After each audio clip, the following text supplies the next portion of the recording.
I think mental health is such a huge topic that's never really been talked about, until honestly, till social media, the past 5 to 10 years, really, it's been a stigma. As an athlete, you work hard, you be quiet, and you keep training.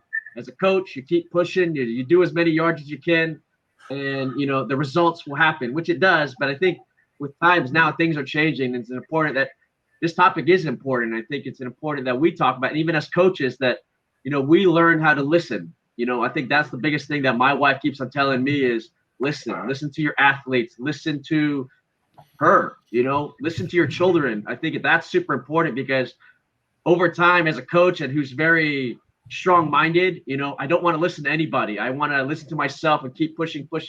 Eventually when I get to the Olympics, it's like, what else is there? You break the world record, you win a gold medal. What else is left? It's your family and the people who you surround yourself with.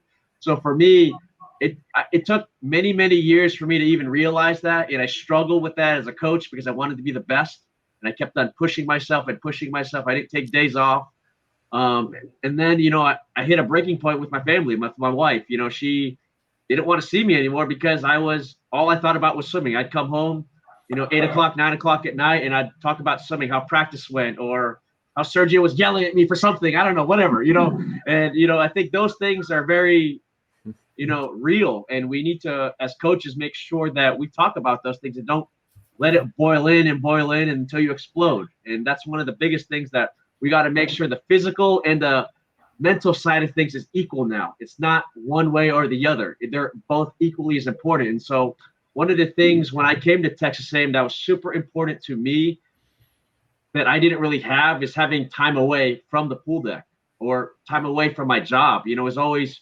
coach 6 days a week, have Sunday off, and then keep grinding. Swimming is so boring. It's like every season keeps on going. It's the same thing over and over again. You don't see much turnover. So it was important that when I went to my new job that I had to have my own time. So, I told my head coach, if it was possible to, have Wednesday afternoons off as a team, not just for our student athletes to be regular students, to get away from swimming, to heal, and have Thursday morning off also. So they have really 30 hours to be away, but really it was also for me too. So like Wednesday morning, after morning practice or my pro practice, I get away from the office. I either go play golf, I'll go to the movies, or sometimes my wife tells me to, hey, let's go to the new axe throwing thing that just came here at in College Station. Let's do that as a date. We don't do those things because as coaches, we're so worried about swimming. So for me, that was a time for I can get away. And then I was just having this conversation the other day with somebody that, coaches need to have an afternoon off. Yeah.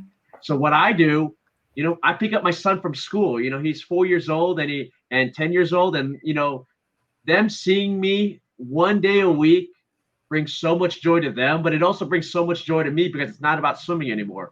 It's about family life. And it's about, taking them to 7-Eleven to get a Slurpee and we just go hang out. And I think that is super important for my mental health because I come back Thursday morning or Thursday afternoon, I'm refreshed. So every single week I can keep going. And then the same thing on the weekends. And I think for me, changing the swim schedule to work with, your families or what some kids do now, they have Fridays off, afternoons off so they can do Friday night lights or things like that. High school football, those types of things. So I think for me as coaches, we need to change the way we do things because we don't have to necessarily do as many yards anymore. We could do different ways, whether it's dry land, weight training, different ways to do different things. So I think it's important that we create a new environment for our kids and just listen to what they're saying because your swimmers, your family, your kids will tell you the answer. You just got to be willing to listen, which most people don't, especially men. They don't listen. We just keep going. So I think it's important that we continue to create this stigma of opening up to be no more.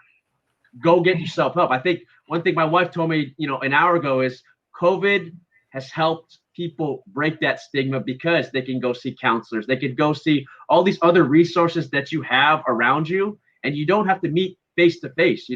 Everyone meets on Zoom now, and it's a lot easier to talk to somebody about things when you're just talking to a computer screen, just like social media, when you're typing, you're behind a screen. But I think that's one of the biggest things that I've taken in these past 5 months is people are able to open up more, and we want to continue to break that stigma.